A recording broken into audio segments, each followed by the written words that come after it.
Agradecemos a oportunidade, Mestre Jesus, nosso guia e modelo. Te pedimos a paz, a serenidade e a tranquilidade para continuarmos a nossa caminhada. Agradecemos a oportunidade de estar aqui, Pai. Essa luz, essa serenidade, essa bênção que é essa casa, que nos aconchega, nos tranquiliza. Obrigado, Senhor, por nos mostrar esse caminho, nos mostrar essa luz, e podermos aos poucos voltar aqui para nos encontrar com nossos amigos. Obrigado, Mestre. Obrigado, amigos espirituais.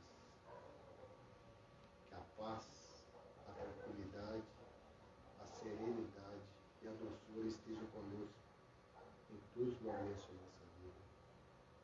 E que o Mestre Jesus continue nos amparando hoje à noite.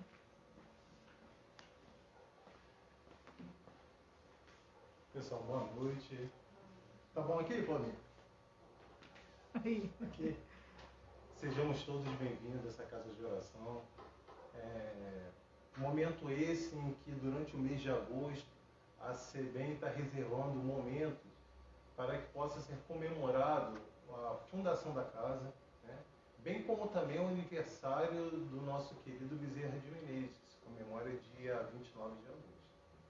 Então, hoje foi reservado um momento para essa leitura, para essa reflexão de todos nós.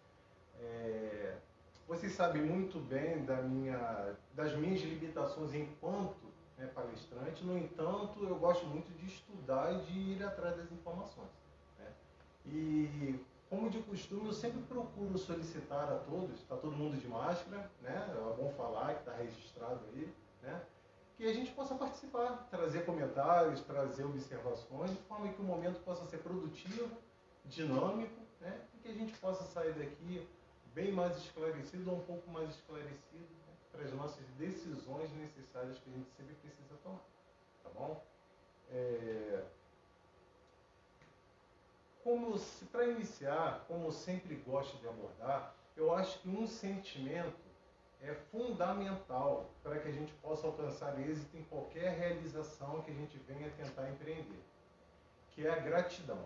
Eu acho que sem gratidão a gente deixa de valorizar, né, as lutas, os desafios que nos traz um amadurecimento, né, que a gente precisa ter, né? E uma casa para chegar num momento como esse, de comemorar desde 2004, né, para comemorar 16 anos, 17 anos, certamente muitas pessoas se doaram para que essa casa chegasse no momento que está. Algumas ainda estão aqui, outras passaram por aqui, mas nem por isso deixam de ter a sua importância, o seu tijolo aqui acrescentado, de maneira que hoje a gente pudesse estar usufruindo desse momento, né? Então, antes de iniciar o nosso bate-papo de hoje, eu gostaria de contar um pouquinho, peguei lá na página da UNELS, o histórico da SEBEM. Eu gostaria de forma que, através dessa leitura, as pessoas que colaboraram de forma ostensiva ou anônima pudessem ser lembradas, né? E a nossa gratidão, o nosso reconhecimento possa levar até essas pessoas o nosso respeito, para que a gente hoje pudesse estar aqui, tá bom? Diz assim: Sociedade Espírita Bezerra de Menezes. História.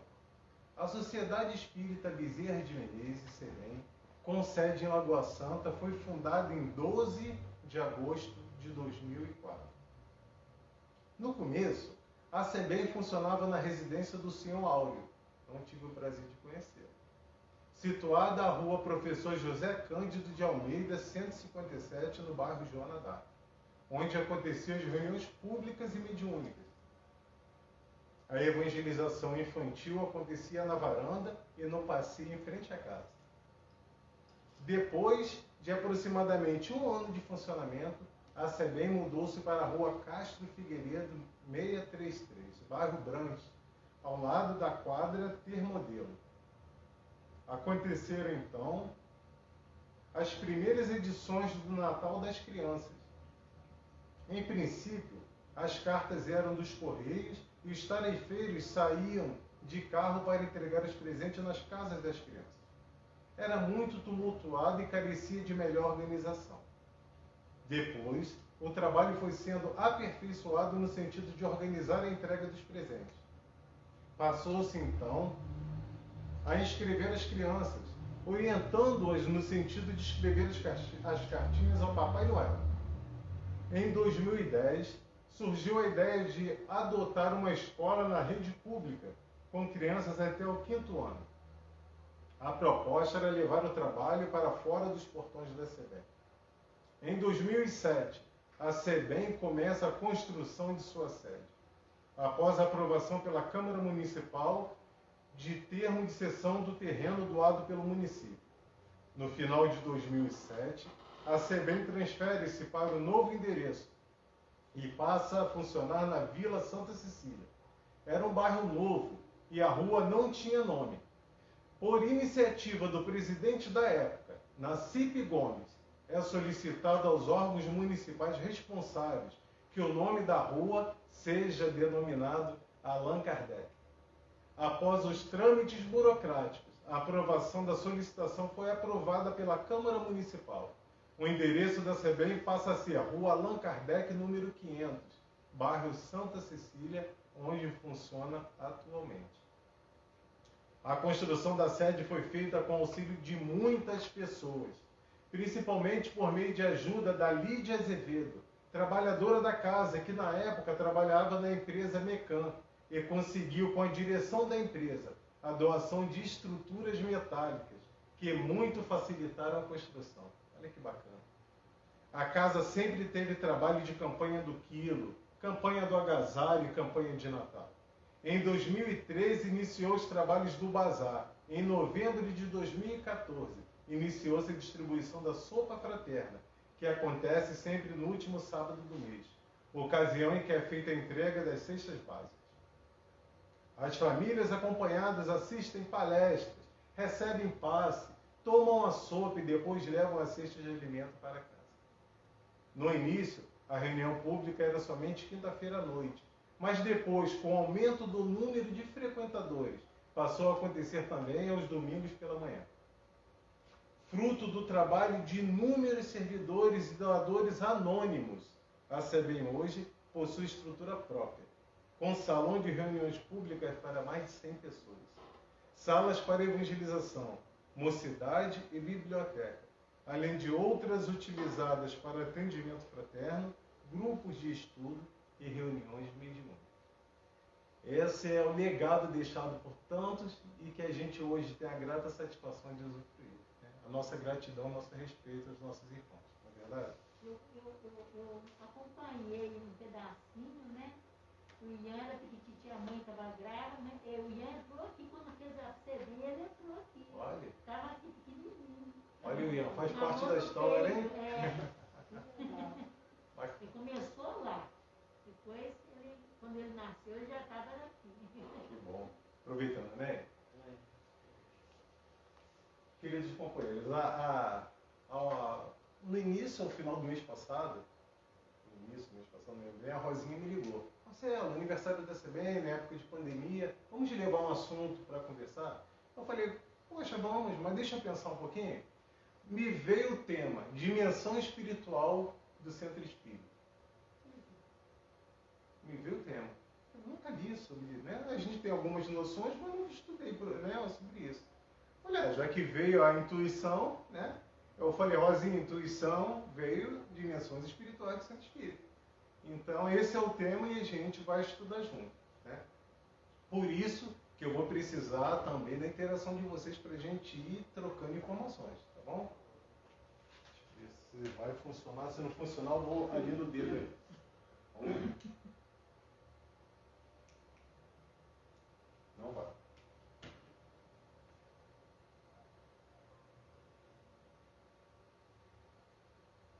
Para quem quiser depois se aprofundar um pouquinho mais, a gente, obviamente, procurou informações em outras obras, mas basicamente por essas obras aqui. Fundamentalmente, Dimensões Espirituais do Centro Espírita, Sueli Caldas Schubert, acho que a gente já ouviu falar muito dela, né? E mais algumas obras bem interessantes. A Condição na Casa Espírita, uma obra muito bacana também.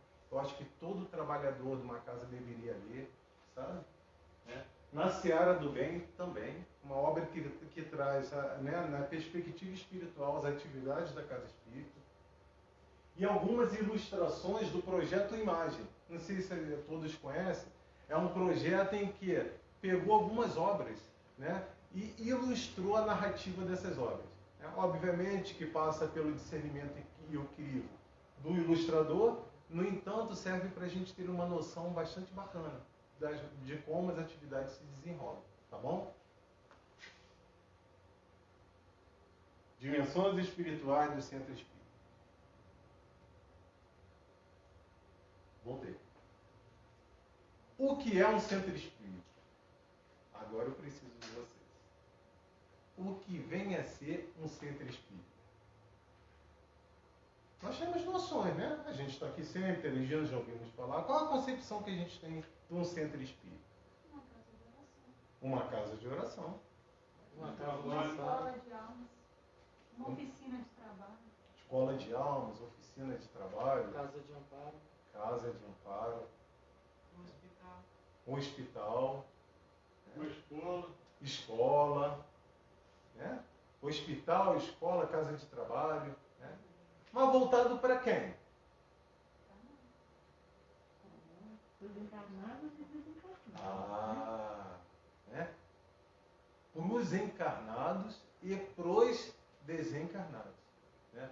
Com o objetivo primordial, segundo Sueli Caldas Schubert, objetivo primordial e principal, né?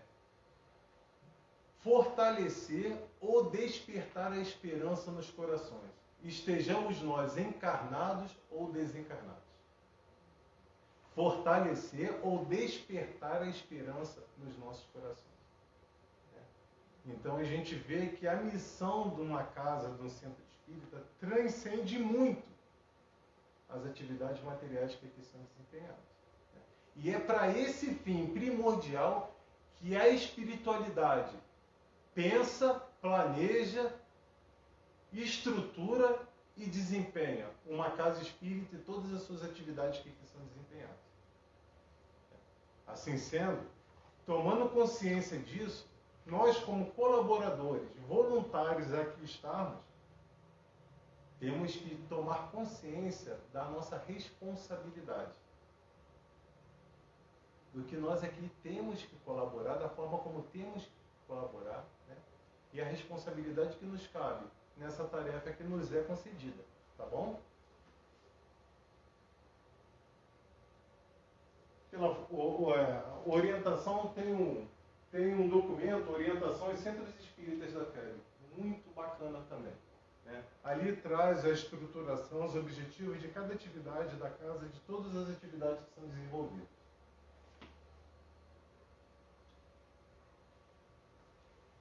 Sueli Caldas Schubert. O Centro Espírita é um complexo espiritual que se elabora nos dois planos da vida. O físico e o extrafísico, e com as duas humanidades. Bacana. Dos encarnados e dos espíritos desencarnados. Em razão disso, as providências e cuidados da espiritualidade maior são imensos, imensos, quanto ao planejamento e à organização de uma instituição espírita.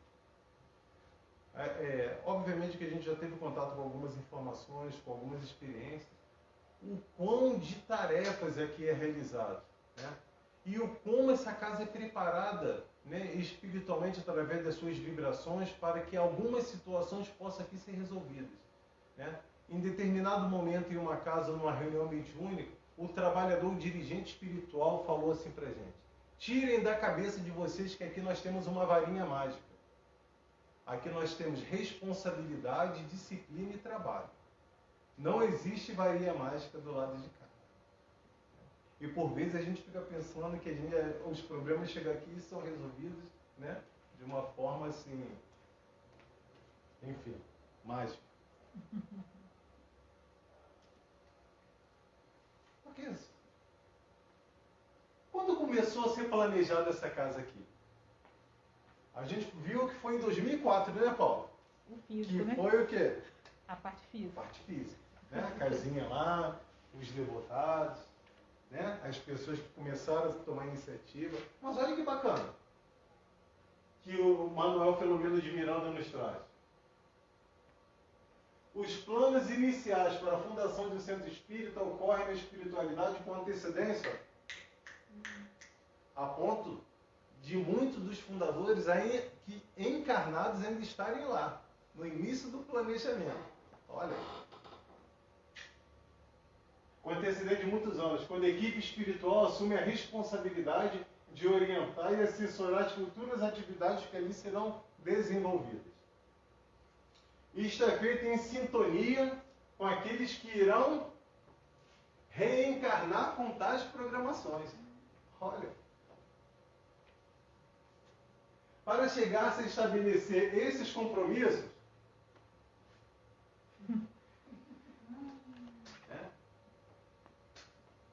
nós não somos missionários, né, gente? Nós somos irmãos que, a partir do despertar das nossas consciências, o nosso coração pulsa na boa vontade, apesar das nossas limitações. Então, o que a espiritualidade faz? Né? Despertaram, né? Tomaram ciência do caminho a percorrer, para que o passado possa ser reequilibrado em suas consciências e o futuro possa ser um futuro equilibrado e feliz. Né? A partir desse momento de ver que não tem outra rota que não seja o trabalho em favor de nós e em favor do próximo. Não tem outra hora. Né? Assim sendo, as nossas fichas kármicas são analisadas. Né? São feitos convites, de acordo com as nossas possibilidades. Né? E assim sendo, aceitando esses convites, né? Nós reencarnamos e começamos a nos predispor a elaborar. Se mantivermos firmes nos propósitos que nós traçamos. Olha que bacana. Convites são feitos, planos são delineados e projetados para o futuro. Lá do outro lado a gente se comprometeu. Né? Paulinha, você vem, vou estar lá também, né? O seu, como é que é o nome do senhor que começou? Áureo. Né? O seu Áureo vai dar o pontapé inicial e eu vou chegar lá um pouquinho depois e vou, né, dar continuidade. É assim que as coisas funcionam. Né? E nesse planejamento, obviamente, como nós temos muitas limitações, obviamente que são solicitados aqueles que vão nos tutelar, que vai tutelar a casa. Né? Aquele que estava idealizando a casa no mundo espiritual, né? O dirigente espiritual desta casa falou assim, a gente precisa de um tutor, de um mentor. Obviamente, agora a gente sabe que quem foi solicitado foi Bezerra de Menezes. Olha que interessante. O mentor do centro espírita. A escolha do mentor que dará nome à casa reflete uma afinidade espontânea entre o grupo que projeta a fundação, né? Estamos lá, com determinado espírito. Ainda citando Manuel Filomeno de Miranda, na obra, é oportuno assinalar que o benfeitor espiritual Francisco Xavier, consultado pelo Espírito na tese, quanto à possibilidade de seu patrocínio espiritual para a casa de erguer, ao aceitar o compromisso, estabeleceu diversas condições. Ele está contando uma história que foi solicitar ao espírito Francisco Xavier, que à época foi um grande promulgador do cristianismo, a tutela dele para uma casa que estava sendo projetada. E ele recebeu o irmão, o mentor espiritual que estava planejando aquela casa, e falou, tá bom, filho, vamos sentar, olha. A gente tem muitas tarefas aqui. Para eu tutelar essa casa, eu tenho que colocar algumas condições que deverão ser seguidas. Se vocês aceitarem, bacana. Estaremos juntos nessa empreitada. Né? Certamente não foi diferente quando foi solicitado Bezerra a tutelar essa casa aqui. Bezerra certamente aceitou, mas ele também solicitou a nossa contribuição em alguns pontos. Como não tem como a gente perguntar para ele, dá para a gente deduzir. Pelas mensagens que ele já nos trouxe sobre vários, né, irmãos, dá para a gente deduzir. Vamos tentar deduzir? Olha ele aí. O que ele está pedindo aqui? Unamo-nos e amemo-nos, retificando as nossas opiniões, as nossas dificuldades e os nossos pontos de vista. Certamente ele nos pediu o quê? Quando ele, em relação a essa informação? União, né? Tolerância entre todos aqueles que aqui iriam labutar. Não é verdade? Demos-nos as mãos e ajudemos-nos, esqueçamos as opiniões contraditórias, para que nos recordamos dos conceitos de identificação, confiando no tempo, paciência, tolerem-se um ao outro, respeitem-se, espere que o tempo faça o seu papel de os corações amadurecer. E certamente, né, o bom convívio vai ser reflexo dessa tolerância mútua. Certamente fomos orientados nesse sentido. Fomos orientados nesse sentido. Porque lá, segundo a obra Projeto Imagens, na Seara do Bem, né, o mentor espiritual aqui da casa, o dirigente espiritual daqui da casa, também pede compreensão e amizade para todos aqueles que aqui labutam conosco ombro a ombro. Cada um tem suas dificuldades, tem seus valores, cada um tem suas experiências. Mas certamente ele concita isso: respeito mútuo, tolerância, paciência. Esperar a obra de Jesus fazer efeito em nossos corações, né? Mais condições que a gente pode tentar deduzir. Tem na camisa, né, Paulinho? Solidários seremos união, separados uns dos outros, ponto de vista. Novamente concitando a união. Se possível, estabeleçamos em cada lugar onde o nome do Espiritismo apareça por legenda de luz, um grupo de estudo, ainda que reduzido, na obra kardeciana, à luz do Cristo de Deus. Certamente Bezerra pediu para que na casa em que ele iria tutelar o estudo das obras kardecianas fosse promulgado, instituído e valorizado. Certamente isso foi recomendado. E para terminar aqui, preservá-lo imune às paixões de seita, às dominações políticas, às arbitrariedades de qualquer natureza, aos modismos, às inovações muito agradáveis aos insensatos. Inovações agradáveis aos insensatos. É dever de todo espírita dedicado, que reconhece o compromisso que mantém com a doutrina libertadora. Quantos modismos, hora ou outra, surgem por aí, né? Teve determinados modismos que já chegou a nos trazer determinadas posições e que a obra kardeciana estava até se tornando ultrapassada. Não foi verdade? A gente viu tantas informações chegando nesse sentido. Olha, Kardec está chegando um pouquinho, já, né, ultrapassado. E se a gente não tomar cuidado, né, as inovações insensatas, certamente, né, por objetivos diversos, ela pode ser instituída e tirar o foco principal que toda casa espírita deve ter, né? Despertar a esperança ou fortalecê-la nos corações. Tá bom? Vamos lá. A obra Dimensões Espirituais traz também informações sobre os recursos magnéticos de uma casa espírita. Todo trabalho numa casa espírita tem uma preparação profunda.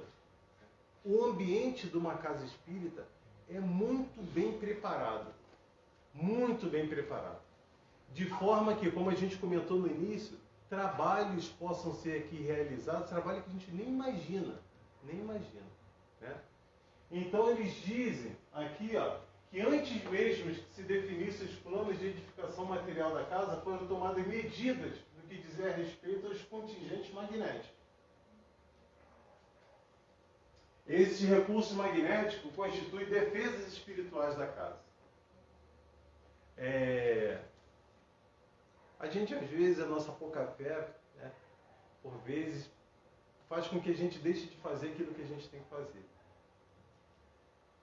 Uma certeza que a gente tem que ter é, por exemplo, que só adentra na casa espírita aqueles irmãos que têm autorização para isso. Aqueles irmãos que estão preparados para receber o auxílio que a casa pode ofertar. Enquanto alguns corações não podem, né, despertar ou receber esse auxílio, muitos não é permitida a entrada na casa. Aqui a gente vai ver, ó, né, e como é que é feita essa proteção? Não é nenhum tipo de proteção agressiva, não é nada disso, são padrões vibratórios. A gente tem uma noção mais ou menos de como é que isso acontece. Por vezes a gente chega em determinados ambientes que a gente não se sente bem, não é verdade? Não tem nada, não tem nenhum tipo de barreira, não tem nada ali e você não se sente bem, né? Isso daí é incompatibilidade de padrão vibratório, né? Só que no caso, na dimensão espiritual, essa incompatibilidade de padrão vibratório chega em determinada intensidade que impede o acesso de alguns irmãos à casa, né? Então, é assim que é estabelecido. Isso é uma proteção respeitosa, né? Porém, a determinado nível de quem pode e não pode entrar. Essa é a responsabilidade infalível que os espíritos não deixam de cumprir, né? Só que nós estamos trabalhando ombro a ombro, lado a lado, não é verdade? Há a nossa parcela de contribuição nessa proteção, né? No livro Aconteceu na Casa Espírita tem um relato que traz assim, ó. Foi nesse período que Maria Souza, tarefeira da fluidoterapia, adentrou ao centro, autorizando pelos seus sentimentos e pensamentos pendantes a entrada de representantes da maldade no núcleo cristão. Então, a casa toda preparada, os irmãos que não puderam ser acolhidos, estavam ali fora, né, não puderam entrar, e com a nossa postura, né, e, de certa forma, inconsequente, a gente abriu uma brecha nessa proteção, né? E certamente que essa irmã causou uma sobrecarga de trabalho muito grande aos tarefeiros espirituais. A gente, por vezes, chega mais ou menos assim na casa. Será que a gente provoca muita correria aqui aos trabalhadores espirituais na casa?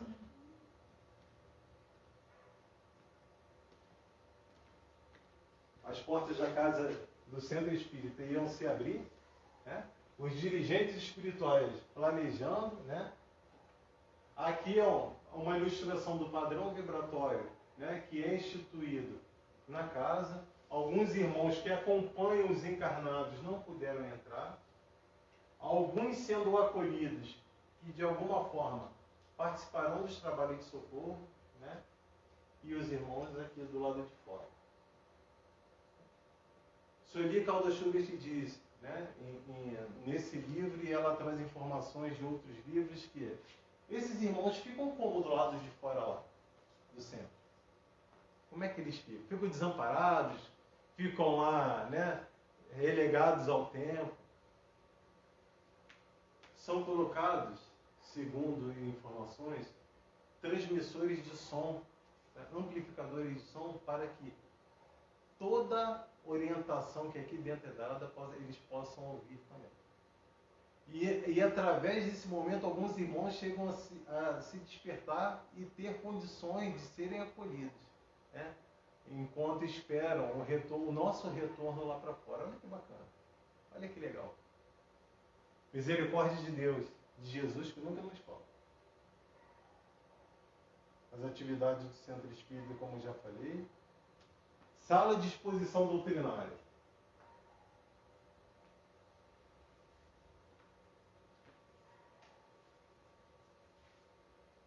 Espíritos especializados, como eu falei, magnetizam o ambiente, o preservam e o renovam constantemente, propiciando uma psicosfera salutar. Olha que bacana. São instaladas defesas magnéticas que impedem a entrada de entidades encarnadas, como eu falei, e malfeitoras. Assim entram aqueles que obtêm permissão. Obviamente que mesmo obtendo permissão, ainda trazem fragilidade, como nós trazemos. né? Nós também entramos na casa, somos permitidos e aqui dentro temos as nossas fragilidades. Os que são autorizados também têm. Por isso que, além lá de fora da vigilância e da proteção, aqui dentro também tem vigilância e proteção para os casos o quê? Imprevistos que possam acontecer. O irmão relata que dentro da sala de palestra ainda há equipes de quê? De acolhimento. Irmãos que preservam a segurança da nossa sala de palestra. Olha que bacana. Olha que legal. Esse irmão aqui, durante a abertura da palestra, né, ele também, a partir do momento da música saudável, né, é plasmado também muitos recursos, ambiente espiritual, de forma que nós possamos ser tocados e refeitos em nossas necessidades, tanto encarnados quanto desencarnados também. Legal?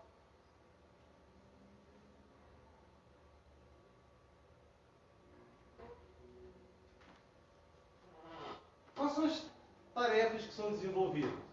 Quando a gente senta, quando a espiritualidade é dentro, né? Quando o palestrante está aqui trazendo as informações, os ensinamentos de Jesus, nossos pensamentos começam a ser o quê? Trabalhados. Né? Algumas coisas que a gente fez, né? A gente começa a lembrar, poxa, nesse caso a menina lembrando da discussão que teve com a mãe, né? O palestrante trazendo uma informação. Ela, poxa, né, eu não agi certo naquele momento. E esse é o momento que a espiritualidade precisa para tocar aquele coração. Dar uma outra maneira de solucionar o problema, sugerir. Sabe? A gente começa a despertar e amadurecer para os ensinamentos de Jesus. Olha que bacana. Né? Então o irmão espera um momento de lembrança para vir orientar. Olha que legal. Quanta tarefa tem? Quanta tarefa tem? Palestrante sendo incluído. Né? Às vezes a gente chega aqui, prepara tudo, anota tudo, chega aqui, né? Aquilo que a gente anotou, que a gente fez, a gente, está vindo sugestões outras para a gente abordar o assunto. Né? Então tem equipe de esclarecimento. Né? E uma coisa muito bacana, muito legal. Durante a palestra, tem uma equipe que se chama equipe de comunicação. No mundo espiritual tem um telão, como esse, o maior, que é plasmado algumas cenas, para facilitar o entendimento do que está sendo falado. Principalmente eles dizem que os ensinamentos das passagens de Jesus, né, eles conseguem plasmar as imagens nos telões. Olha que bacana. Para que seja melhor entendido pelos irmãos que adentraram no centro espírita. O ambiente se amplia. Não é só um ambiente físico. Olha aqui, ó. O ambiente se amplia. Então aqui dentro, viu, Paulo? Não adiantou botar fita, não. Essas fitas aí, né, tá limitando só a gente aqui. Né? Olha que bacana. Né? É um mezanino, né? É ampliado o ambiente de forma que uma capacidade muito maior de irmãos possa presenciar e entrar e usufruir desse momento de esclarecimento. É usado muitas energias para plasmar isso aqui, tá, gente? Energias, inclusive, que a gente doa. Será que a gente não interfere nisso aqui, não?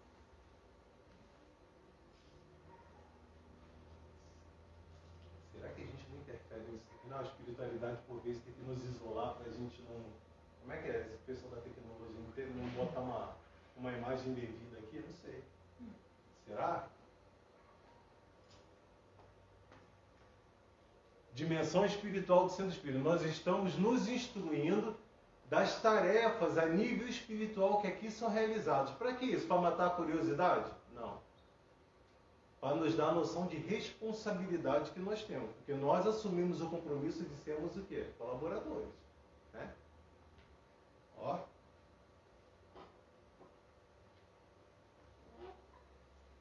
E ele eles falam, né, que todo esse preparo, às vezes, nem todos sabem aproveitar.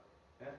Muitos de nós, às vezes, estamos aqui, né, e pensando em várias outras coisas, né, deixando de entrar na frequência vibracional necessária para absorver todo esse cabedal de recursos que foi providenciado. Ele dá exemplo na obra do irmão que estava lá presente e pensando aonde? No caso específico, no trabalho. O irmão falou, e aí? Pô, está deixando de aproveitar. O irmão está aqui, né, não tem nenhum tipo de problema físico, ele basicamente ele está optando, né, por preocupações materiais. É a escolha dele. Aqui, nessa cena aqui, ele cita 3 situações. Né? Nesse caso aqui, esse irmão estava bem cansado, inerente ao trabalho, à rotina do dia, ele falou, esse irmão, ele tem um trabalho muito extenuante mesmo. Sabe? Então, quando ele para, é desgaste natural físico. Né? E a gente vai fazer o possível para atender esse irmão. Né? Esse irmão, apesar de ter um irmão que foi lá fora retido, ele mantém a sintonia dos pensamentos, não consegue desvincular das preocupações e da influência do irmão lá fora. E ele fala também dessa irmã aqui, ó. Essa irmã aqui é a irmã que não consegue superar a limitação do palestrante. O palestrante, às vezes, ruim, sabe, com dificuldade, e né, a irmã tentando, né, mas o sono está vencendo ela porque o palestrante está difícil. Ele falou, o palestrante está, coitado do palestrante, né? O palestrante está difícil, ela está se deixando aí pelo sono. Mas o importante de tudo isso, meus irmãos, e a Sueli Caldas, ela enfatiza isso daí. Além da nossa postura enquanto colaborador de não fragilizar e não comprometer os recursos espirituais da casa, também da responsabilidade dos dirigentes da casa em relação aos palestrantes escolhidos. Porque, como objetivo principal da casa, de uma casa espírita, é despertar a esperança ou fortalecer a esperança nos corações através dos ensinamentos de Jesus à luz da doutrina espírita, a responsabilidade do que aqui é falado é muito grande. Muitos irmãos podem sair daqui com uma concepção de vida totalmente deturpada. E todo um preparo que a espiritualidade, por vezes, vem realizar, pode ser jogado por água abaixo. Então ela ressalta, inclusive antes de vir para cá, eu estava vendo um comentário dela, ela falando da responsabilidade, do zelo pela pureza doutrinária. Né? Que a doutrina espírita por si só, ela tem todo o embasamento e todos os recursos necessários para que as pessoas possam sair daqui com uma visão de vida muito sadia, entendendo suas dificuldades, não tendo dúvida nenhuma que as leis de Deus são soberanamente justas e amorosas. Não precisa de nada além do que a doutrina espírita oferece. E às vezes, a partir dos modismos, dos achismos, às vezes tudo isso pode ser comprometido e colocado por água abaixo. Enfim.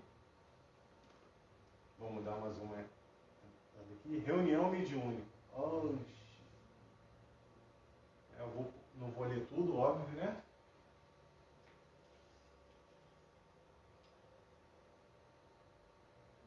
Os mentores programam os trabalhos de acordo com a qualificação da equipe encarnada.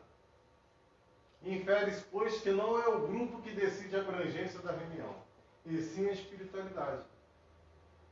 A espiritualidade, ela programa os trabalhos na reunião mediúnica e de acordo com a equipe. Aumenta a nossa responsabilidade? Eles contam muitas vezes conosco, com a nossa dedicação, com o nosso preparo e com a nossa presença.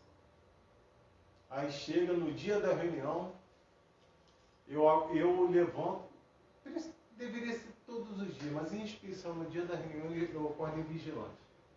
Já acordo me estressando por qualquer coisa, me desgastando por qualquer coisa, me vinculando a qualquer tipo de irmão, que porventura possa ter interesse em desestruturar o trabalho. Por vezes eu estou cansado, eu não vou ao centro. Não, hoje eu não estou afim. No dia de uma reunião mediúnica, olha.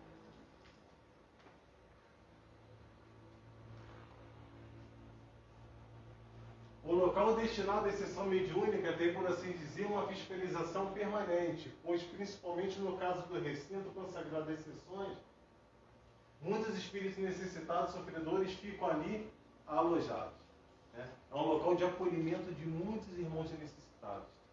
Ficam ali naquele ambiente sendo tratados, sendo muitas vezes esclarecidos.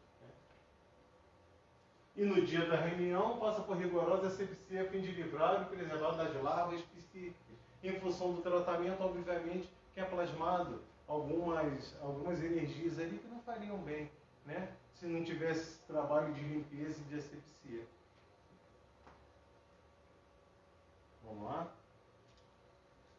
Da mesma forma, a sala mediúnica, quanto seja limitada no seu espaço físico, no outro plano apresenta-se adimensional. A gente tem essas informações, obviamente, ali Caldas traz, que muitas vezes o trabalho é realizado ali, mas o link do trabalho é feito em outra área, né? E irmãos de outros ambientes são trazidos para ali. Então a gente fica vendo aquele tanto de irmãos sendo acolhidos e fala, é uma sala tão pequena. Enfim. Desequilibrando o trabalho.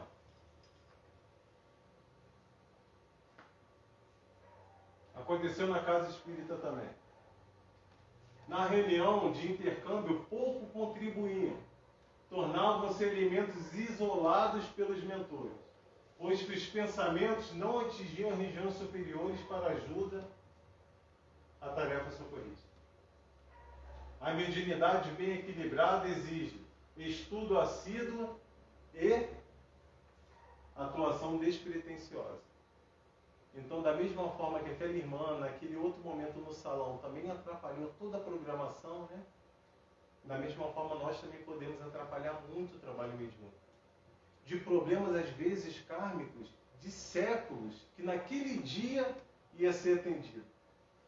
Problemas kármicos de séculos, que por vezes naquele dia tinha sido programado o atendimento. E de acordo com a nossa condição, por vezes, o trabalho não pode ser realizado. Puxa vida. Vamos lá. O paz. Né? Ele fala, resumidamente, sobre paz, que no livro André Luiz, ele traz, acho que no mecanismo do domínio da mediunidade, uma observação em que ele chegou no centro espírita, ele olhou para a câmara de paz e estava o ambiente todo iluminado. E ele perguntou para um orientador dele, por que aquela sala está toda iluminada? E o orientador falou que naquela sala é onde se plasmam as mais sublimes energias.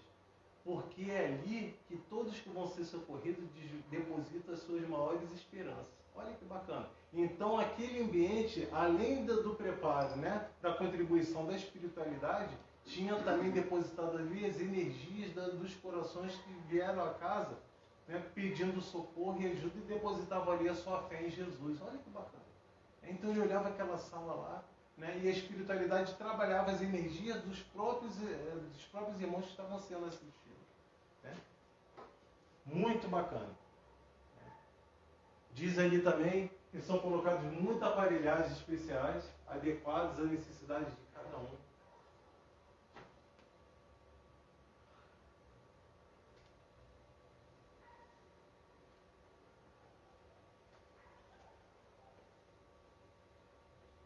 Segundo Sueli Caldas, o trabalho que é realizado é um trabalho por especialistas no trabalho, como todo, né? Mas em especial no trabalho de paz, são irmãos, são técnicos que têm conhecimento de muitos recursos e que precisam ser ali aplicados. Né?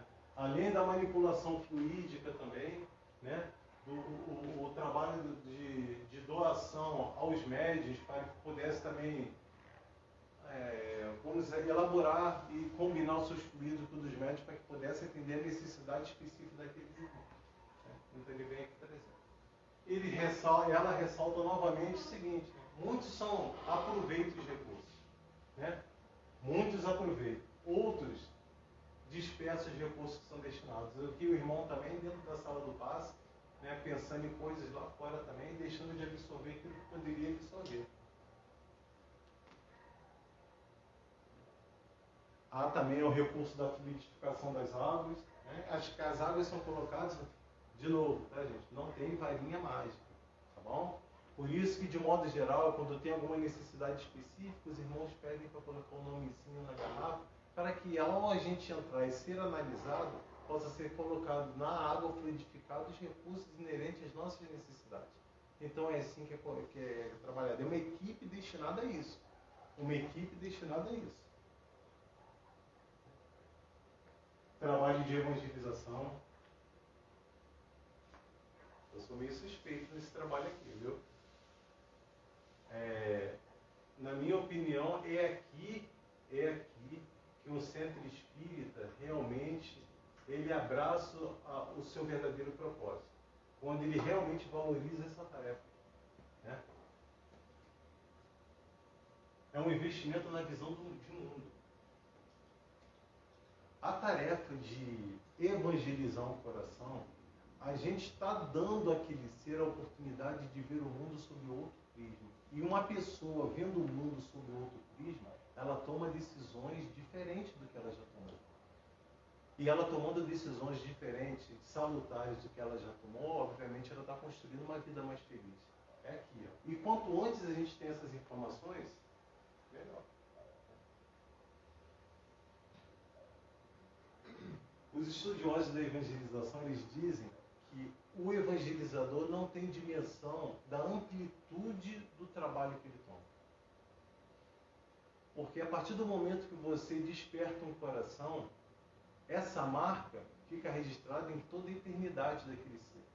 É ali que é a partir daquele momento que ele agradece a Jesus o despertar para a sua vida. Imagina a gente sendo um instrumento de Jesus nesse momento. Um ser lembrando que através de um esforço nosso eles puderam encontrar os ensinamentos libertadores do Cristo. Imagina, para toda a eternidade. Então, segundo eles falam, um evangelizador não tem a noção da profundidade do seu trabalho, nem da extensão dele. Uma coisa bem bacana também. A gente vê aqui, né, ele explicando o trabalho dos evangelizadores, e a gente vê algumas irmãs, né, participando no plano espiritual. Uma informação que a Sueli Caldas trouxe é que algumas mães que estão inseguras para o exercício da maternidade ou faliram na missão da maternidade são convidadas a frequentar as evangelizações para que possam aprender o processo de educação dos corações. Falei, eu não imaginava que era tão profundo assim, né? Então aquelas irmãzinhas que vão vir, que estão inseguras, vamos lá na SEBEM ver como é que é o processo de educar, né, os corações incipientes. Olha que legal. Atendimento fraterno. Como é que é esse atendimento fraterno? Que aqui na casa também tem. Chega ali, é um bate-papo, é só um acolhimento psicológico? Não é só um acolhimento psicológico. Nós temos que fortalecer ou despertar a esperança nos corações. Sempre. Qualquer tarefa que é feita numa casa espírita transcende o objetivo material. Se não tocar o coração, já tem uma equipe espiritual trabalhando e preparando o atendente do atendimento fraterno.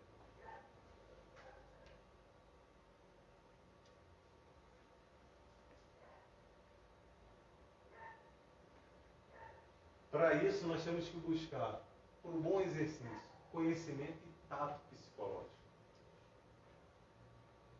Ela traz duas situações aqui em que um senhor que está sendo acolhido foi visto que ele tinha problemas de saúde. E foi intuído o atendente a ele orientá-lo que esses problemas de angústia e tudo mais afetam o nosso corpo físico. Então seria bom se eu procurar um médico. E assim foi falado para ele.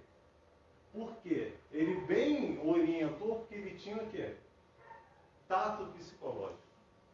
Imagine se um atendente não tem tato psicológico e é orientado a recomendar a ele que ele fosse procurar um médico. Como é que ele poderia falar? Olha, O senhor pode estar com uma doença grave aí, que eu estou aqui, estou sendo intuído, vá procurar um médico. Né? E esse tato psicológico, a gente só adquire no dia a dia. Uma outra observação que não me falha a memória, nunca me deixa faltar, é um irmão também, dirigente espiritual de uma casa, que falou, olha, aqui só se entrega aos trabalhos do centro espírita aquilo que se constrói no dia a dia. Não há transformação do portão para dentro. Há só entrega do que se tem no coração. Se eu não tiver esse respeito com a necessidade e as limitações do outro, eu não vou ter esse respeito e esse tato aqui na hora de atender alguém. Tato psicológico. E, sobretudo, conhecimento, obviamente, para se dar os esclarecimentos que a doutrina espírita traz. Nesse caso aqui, parece que irmão foi recomendado também um processo de frequência e acolhimento pela casa, porque ele foi intuído que a irmã estava sendo obsidiada. Né? Obsidiada. Era um marido que foi abandonado em outra encarnação por ela. Né? E não a perdoava em hipótese alguma e estava causando muito desgaste a essa irmã.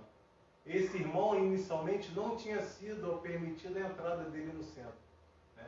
Mas através do atendimento fraterno, ele foi resgatado do lado de fora e começou a ser acolhido também e orientado dentro do trabalho através do quê?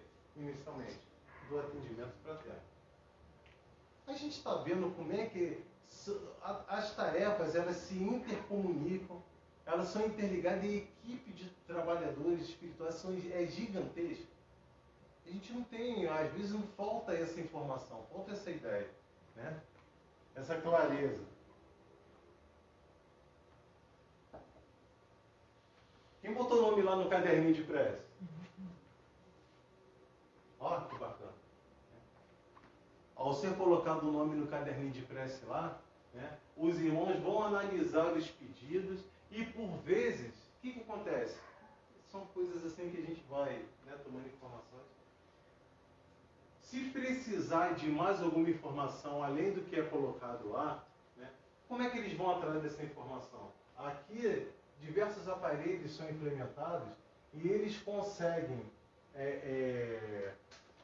identificar, né, através de alguns aparelhos,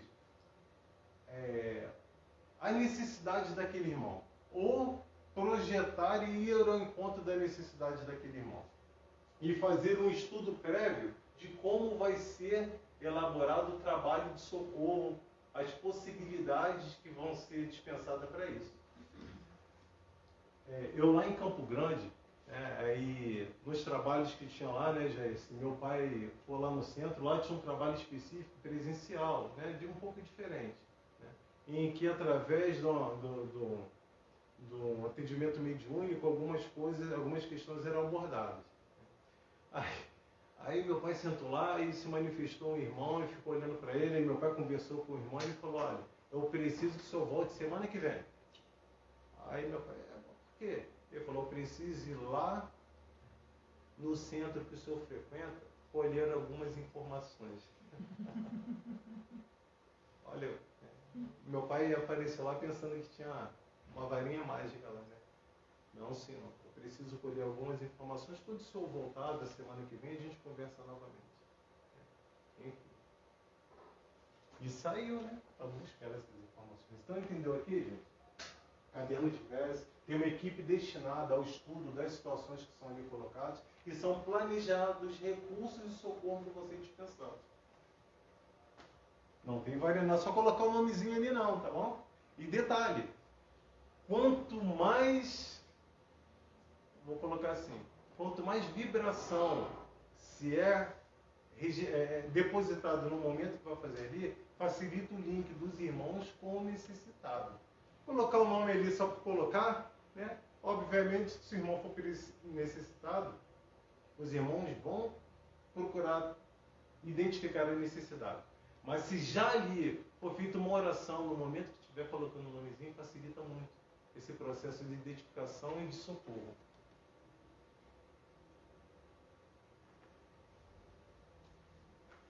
Tudo terminou, casa fechou, a gente vai embora para casa, né? Só que o trabalho, as equipes de socorro começam a ir ao encontro dos pedidos e dos necessitados, onde quer que eles estejam. As obras trazem muito mais informações, mas muito mais informações. Mas é para a gente ter essa noção, ao final desse bate-papo, que nós estamos revestidos de uma oportunidade ímpar.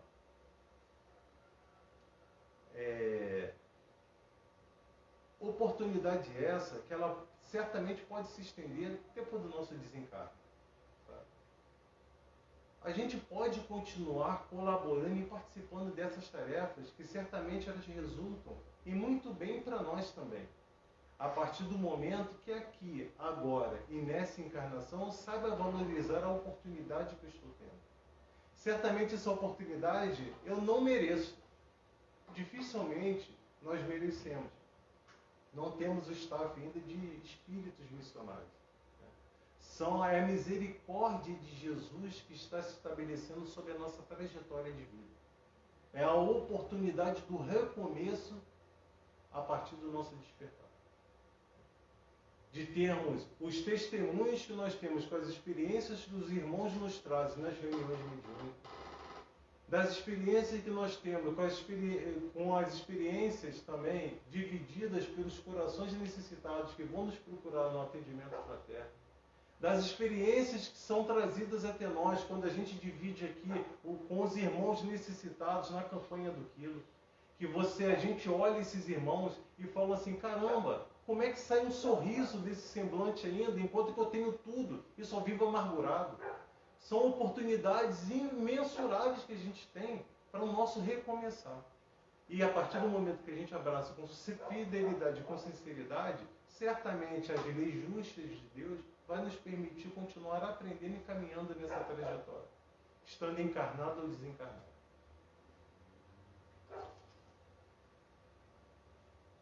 Para finalizar, olha, para a gente ter uma ideia, eu trouxe só, ao final desse momento, uma mensagem. Essa mensagem foi trazida para nós acho que ano passado, no aniversário da SEBEM. Né? Numa das reuniões mediúnicas, um irmão trouxe para a gente como é que ele se sentia no plano espiritual trabalhando na casa espírita. Eu achei essa mensagem marcante para mim, sinceramente, achei marcante. Eu guardei, aí aí veio, poxa, cadê aquela mensagem aqui, aquele irmão? Eu falei, poxa, procurei lá, achei. Gostaria de dividir com vocês, finalizando esse momento, de forma que mais essa oportunidade de esclarecimento e de valorização possa tocar os nossos corações, de forma que a gente possa ser muito grato a Deus, muito grato ao nosso Senhor Jesus Cristo, em especial ao nosso irmão Bezerra de Menezes, de estar nos tutelando nessa nossa trajetória, em que nossos corações tão frágeis ainda têm a oportunidade de começar a laborar na seara de Jesus. Tá bom? Diz assim, ó. Vou dar ordem aqui. Centro Espírita.